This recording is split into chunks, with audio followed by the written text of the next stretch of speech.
Hello বন্ধুরা, Tripura job channel থেকে সবাইকে স্বাগতম জানাই।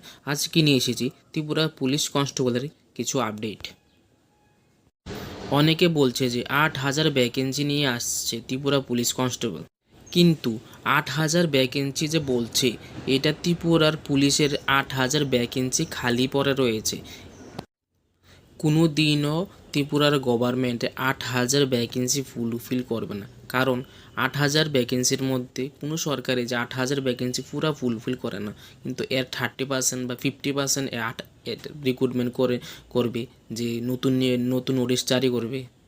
কিন্তু নোটিশ যে জারি করবে এটার মধ্যে কিছু রুল চেঞ্জ হয়েছে। যে আগে 2021 সনের অনুযায়ী ত্রিপুরা পুলিশ রিক্রুটমেন্ট হয়েছিল, এখন যে নতুন 2025 সনে একটি রুলস বের করানো হয়েছে ত্রিপুরার কনস্টেবল থেকে, যে এটি নতুন নিয়মের মাধ্যমে এটি ফুলফিল করানো হবে।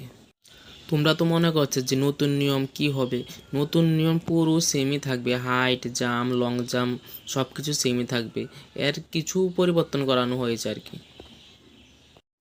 কিন্তু তোমরা এখন থেকে প্রিপারেশন করে নাও, যে কিন্তু এটা সঠিক যে আসবে, যে 8,000 না আসলো তার 30% বা 20%ও তো হলে আসবে, কিন্তু এখন থেকে তোমরা প্রিপারেশন করো, যে যে আগামী যে পুলিশ কনস্টেবলের জন্য তোমরা প্রিপারেশন করো, যে তোমরা অ্যাপ্লাই করবে, তোমরা পাবে, এমন প্রিপারেশন করো যে তোমাদের মনে একটি আশা নিয়ে আসবে।